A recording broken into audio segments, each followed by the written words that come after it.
Hola y bienvenidos a la lección final del tema número 7, la iglesia del Nuevo Testamento, del viaje espiritual, el camino al Padre.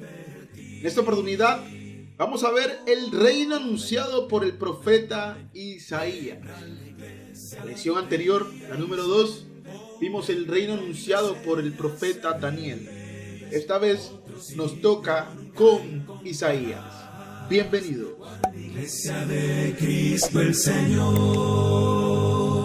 oh ven a la iglesia de Cristo, no desvíes más tu corazón. Vamos a comenzar analizando la profecía de Isaías. En Isaías capítulo 2, versículos del 2 al 4. Acompáñenme. Dice la palabra del Señor. Isaías capítulo 2, versículos del 2 al 4. Acontecerá en lo postrero de los tiempos, que será confirmado el monte de la casa de Jehová como cabeza de los montes, y será saltado sobre los collados, y correrán a él todas las naciones. Y vendrán muchos pueblos y dirán: venid, y subamos al monte de la casa de Jehová, a la casa del Dios de Jacob, y nos enseñará sus caminos, y caminaremos por sus sendas, porque de Sión saldrá la ley, y de Jerusalén la palabra de Jehová. Y juzgará entre las naciones, y reprenderá a muchos pueblos, y volverán sus espadas en rejas de arado, y sus lanzas en hoces. No alzará espada nación contra nación, ni se adiestrarán más para la guerra. Vamos entonces a estar analizando estos pasajes, texto por texto, idea por idea. Y todas estas ideas las vamos a ver hecha realidad en la iglesia del Nuevo Testamento. Lo primero que vamos a analizar entonces es que el reino sería establecido, note, en los postreros días. Isaías capítulo 2, versículo 2, así nos lo enseñó. En lo postrero de los tiempos. ¿Ve? Y es interesante ver cómo el apóstol Pedro nos confirma la llegada de los postreros días, citando al profeta Joel en su primera predicación del Evangelio de Jesucristo, que ocurrió después de la ascensión del Señor a los cielos, a la diestra de Dios Padre. Esta será la evidencia contundente de cuándo comenzaron los últimos días. Hechos capítulo 2, versículos 16 al 17 y versículo 21.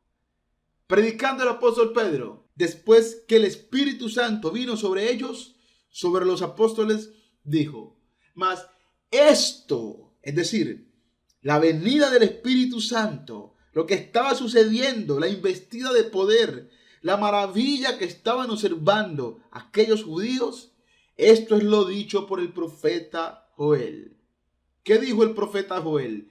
Y en los postreros días, dice Dios, derramaré de mi espíritu sobre toda carne.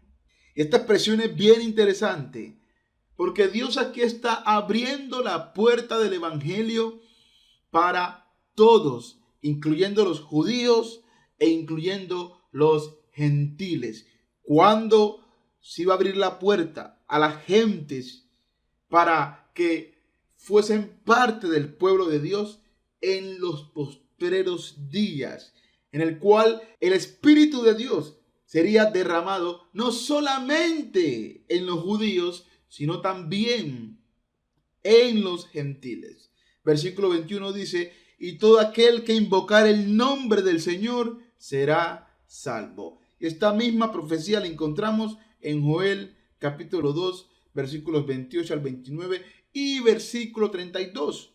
En el Antiguo Testamento, Pedro citando las palabras del profeta para comprobarle al pueblo, a su audiencia, que estaban viviendo los postreros días, los mismos postreros días del cual habló el profeta Isaías, que sería establecido el monte de la casa de Jehová. Por tanto, analizaremos la siguiente idea, y es que el monte de la casa de Jehová es la iglesia de Dios del Nuevo Testamento. Entonces, lo que Isaías dijo que se iba a establecer en los últimos tiempos era la iglesia del Dios viviente, el reino de Dios, del cual también vimos en la lección anterior que nos anunció Daniel. Pero aquí tenemos la revelación del profeta Isaías. Isaías capítulo 2, versículo 2 al 3. Acontecerá en lo postrero de los tiempos que será confirmado.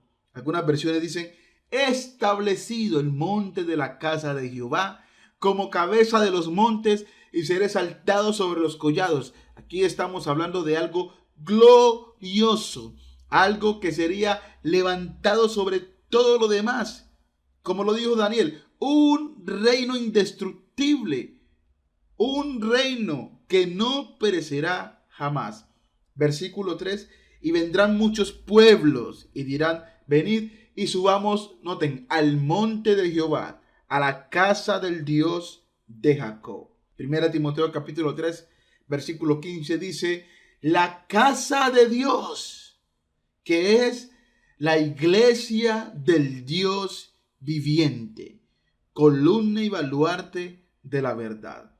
Puesto que la iglesia del Dios viviente es la casa de Dios o la casa del Dios de Jacob, aquí tenemos la confirmación de lo que habló Isaías. Lo habló referente a esta iglesia de Cristo, a esta casa preciosa que fue inaugurada, que fue establecida por la sangre de Jesucristo. Por tanto, otra cosa que aprendemos en la profecía de Isaías es que las puertas del reino de Dios, de esa iglesia, se abrirían para todas las naciones. Digo Isaías, correrán a él, note la última parte del pasaje, todas las naciones. Versículo 3, y vendrán muchos pueblos. Por eso cuando Pedro está citando la profecía de Joel, dijo que su espíritu vendría sobre toda carne. El espíritu de Dios se derramaría no solo en los judíos, sino también en los gentiles. El apóstol Pablo, en Efesios, capítulo 2, versículos del 11 al 19, nos explica esta verdad fundamental. Pero entonces, esto confirma que los últimos tiempos lo comenzaron a vivir los apóstoles de Cristo con la predicación del evangelio, después de que la sangre del Cordero fue derramada y él resucitó al tercer día de entre los muertos, coronado como el Rey de Reyes y Señor de Señores. Dice el versículo 11 de Efesios capítulo 2, primeramente, por tanto, acordaos de que en otro tiempo vosotros, quienes los gentiles, en cuanto a la carne, erais llamados incircuncisión, por la llamada circuncisión hecha con mano en la carne. En aquel tiempo, en el tiempo de la circuncisión, estabais sin Cristo, alejados de la ciudadanía de Israel y ajenos a los pactos de la promesa, sin esperanza y sin Dios en el mundo. Hablando de esta promesa, esta fue la promesa que el Señor le hizo a Abraham, ¿ya? Que en la simiente de Abraham iban a ser benditas todas las familias de la tierra, la cual Pablo confirma que esa simiente es Cristo en Gálatas capítulo 3, versículos 16. Pero en aquel tiempo, en los tiempos de la ley de Moisés, pues los gentiles estaban alejados de esa promesa. Estaban desventurados, perdidos y extraviados. Pero, nota el versículo 13. Ahora en Cristo Jesús, en este tiempo, que el Cordero ha derramado su sangre, que se ha establecido el nuevo pacto, vosotros que en otro tiempo estabais lejos, habéis sido hechos cercanos por la sangre de Cristo. Y la sangre de Cristo se derramó en un punto de la historia donde fue crucificado por orden de Poncio Pilato, coaccionado por el pedido de aquellos judíos que dijeron: crucifícalo, crucifícalo. Por tanto, antes de la muerte de Jesucristo, antes de su sangre derramada, no había oportunidad para que los gentiles pudiesen ser parte de la promesa, de la bendición para todas las naciones. Versículo 14. Porque Él, Cristo, es nuestra paz, que de ambos pueblos, es decir, judíos y gentiles, hizo uno, derribando la pared intermedia de separación, aboliendo en su carne las enemistades, es decir, la ley de los mandamientos expresados en ordenanzas, el antiguo pacto. ¿Y para qué tuvo que abolir esa ley cuando murió? Para crear en sí mismo de los dos un solo y nuevo hombre, del judío y del gentil, un solo y nuevo hombre, haciendo la paz. Y ese hombre en el Nuevo Testamento es el cristiano. El cristiano es un hombre que no importa su procedencia, no importa su patria, importa que obedezca al Hijo de Dios, a Jesucristo. Sea judío o sea gentil, si ha creído la palabra del Cordero, entonces es un nuevo hombre, es un cristiano. Sigue diciendo la palabra del Señor. Y mediante la cruz, ahí está, Cristo, reconciliar con Dios a ambos en un solo cuerpo. Ese cuerpo es la iglesia, matando en ellas las enemistades que habían entre judíos y gentiles, entre judíos y samaritanos, entre cualquiera que tuviese esa barrera cultural. Entonces, en el Evangelio de Cristo, en la cruz del Señor, serían reconciliados. ¿Para qué? Para ser parte de un solo cuerpo, de la iglesia, de un solo reino. Y vino y anunció las buenas nuevas de paz a vosotros que estabais lejos, los gentiles, y a los que estaban cerca. Porque por medio de él, de Jesús, los unos, los judíos, y los otros, los gentiles, tenemos, se incluye Pablo, entrada por un mismo espíritu al Padre.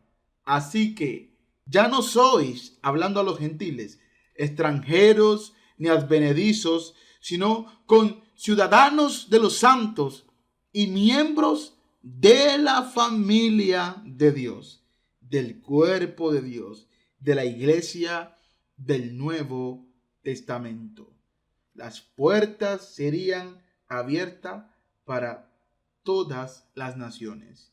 Y recuerden que todo eso está fundamentado en una promesa, la cual Abraham profetizó y Pablo confirmó. Génesis capítulo 22, versículo 18 dice: en tu simiente serán benditas, Dios hablando a Abraham, todas las naciones de la tierra, todas, por cuanto obedeciste a mi voz. En Gálatas capítulo 3, versículos 16, Pablo confirma el cumplimiento de esta promesa. Ahora bien, a Abraham fueron hechas las promesas y a su simiente, ojo, no dice y a las simientes, como si hablase de muchos, sino como de uno singular, y a tu simiente, la cual es Cristo. Por tanto, esta promesa a Abraham de la bendición a todas las naciones no pudo haber sido antes de Cristo, ni podrá ser después de Cristo, porque es en Cristo, en el periodo en el cual vino el Hijo de Dios a la tierra, a abrir esa puerta para la bendición a todas las naciones, a fin de que los hombres, judíos y gentiles, obtengan el perdón de pecados y sin impedimento puedan acercarse al Dios vivo. Por consiguiente, vemos también en esta profecía que la ley, es decir, la palabra del reino, saldría de Jerusalén, es decir, de el monte de Sión. Isaías capítulo 2, versículo 3 dice: porque de Sión saldrá la ley y de Jerusalén la palabra de Jehová. Noten que esto era un mensaje nuevo que vendría. Hermanos y amigos, ya había ley en ese tiempo. ¿Cuál? La ley de Moisés. Ya había palabra de Jehová en ese tiempo. Dios había entregado al pueblo su voluntad, pero era temporal. Vendría una ley nueva, que ya no iba a salir del monte Horeb o de Sinaí, sino que saldría de Sión y específicamente la ciudad Jerusalén. Y esto fue precisamente lo que Jesús les dijo a sus discípulos cuando resucitó de los muertos. Lucas capítulo 24, versículos 46 al 47 dice: y les dijo Jesús a los apóstoles: así está escrito, y así fue necesario, que el Cristo padeciese y resucitase de los muertos al tercer día, y que se predicase en su nombre el arrepentimiento y el perdón de pecados en todas las naciones, comenzando desde Jerusalén. ¿Sí lo vemos? Ahí está lo que estaba escrito, que se predicara en el nombre de Jesucristo, del Cristo, de la simiente, el arrepentimiento y el perdón de pecados en todas las naciones. Pero iba a comenzar ¿desde dónde? Desde Jerusalén. Desde Jerusalén saldría la palabra de este reino, de la iglesia del Nuevo Testamento. Por eso Cristo promete a los apóstoles ser testigos del reino de Dios. En Mateo capítulo 16, versículos 18 al 19 dice, hablando con Pedro: y yo también te digo que tú eres Pedro, y sobre esta roca edificaré mi iglesia, y las puertas del Hades no prevalecerán contra ella. Cristo dijo: edificaré mi iglesia. ¿Cuál? La iglesia del Nuevo Testamento. Pero en el versículo 19 la va a llamar reino. Y dice así: y a ti, hablando con Pedro, te daré las llaves del reino de los cielos. Es decir, las llaves de su iglesia, la iglesia del Nuevo Testamento, que sería establecida en los postreros tiempos, y a ella correrían todas las naciones, judíos y gentiles. En Hechos capítulo 1, versículos de 4 al 5 y versículo 8, dice la palabra del Señor: y estando juntos Jesús y sus discípulos, después que resucitó de los muertos, les mandó que no se fueran de Jerusalén, noten, ciudad clave, sino que esperasen la promesa del Padre, la cual les dijo: oísteis de mí, porque Juan ciertamente bautizó con agua, mas vosotros, los apóstoles, seréis bautizados con el Espíritu Santo dentro de no muchos días. En el verso 8 les dice: pero recibiréis poder cuando haya venido sobre vosotros el Espíritu Santo, y me seréis testigos. ¿En dónde? En Jerusalén, en toda Judea, en Samaria y hasta lo último de la tierra. Aquí vemos que los apóstoles iban a dar el testimonio acerca de Cristo, comenzando desde Jerusalén, y que se predicase en su nombre el arrepentimiento y el perdón de pecados, comenzando desde Jerusalén. Pero esa palabra finalmente iba a recorrer hasta lo último de la tierra, como hasta hoy sigue recorriendo la tierra a través de la palabra escrita que nos han dejado. Por tanto, es necesario ver que esto se cumplió el día de Pentecostés, después de la resurrección de Cristo. El Señor les dijo: dentro de no muchos días van a ser mis testigos. Dentro de no muchos días el Espíritu Santo vendrá sobre ustedes. Y dentro de no muchos días se celebraría el día de Pentecostés, después de la resurrección de Jesucristo. Eso es lo que vamos a notar en Hechos capítulo 2, versículo 1, versículo 4, versículo 14 y finalmente del 36 al 39, porque son textos claves. Mas sin embargo, le invito a leer todo el capítulo que en otros estudios ya hemos analizado. Verso 1 dice: cuando llegó el día de Pentecostés. Noten, acabamos de leer del capítulo 1 la promesa de Cristo dentro de no muchos días. Ahora estamos en el capítulo 2. Cuando llegó, ¿qué cosa? El día de Pentecostés. Estaban todos unánimes juntos. En este momento ya no estaban en el aposento alto, sino que estaban en una casa. Ya no estaban todos los que estaban en el aposento alto, sino que estaban solamente los apóstoles, ya habiéndose efectuado el reemplazo de Judas por Matías. Y dice el verso 4: y fueron todos llenos del Espíritu Santo, como el Señor les había dicho, y comenzaron a hablar en otras lenguas, según el Espíritu les daba que hablasen. ¿Para qué? Para que ellos fuesen testigos, recordaran las cosas que Cristo les había dicho. Ahora el verso 14 nos va a confirmar quiénes estaban allí. Versículo 14. Entonces Pedro, poniéndose en pie con los 11, Pedro con los 11, alzó la voz y les habló diciendo: varones judíos y todos los que habitáis en Jerusalén, esto os sea notorio y oíd mis palabras. No las palabras inventadas por Pedro, sino las que el Espíritu les daba que hablasen. ¿Y dónde está ocurriendo esto? Ahí está, en Jerusalén. Entonces, después de esa introducción, Pedro comenzó a predicarles el Evangelio de Jesucristo, a dar testimonio acerca de Jesús, de su muerte, sepultura y resurrección de entre los muertos, para luego decir del Señor que fue coronado. En el verso 36 dice: sepa pues ciertísimamente toda la casa de Israel, que a este Jesús a quien vosotros crucificasteis, Dios le ha hecho Señor y Cristo.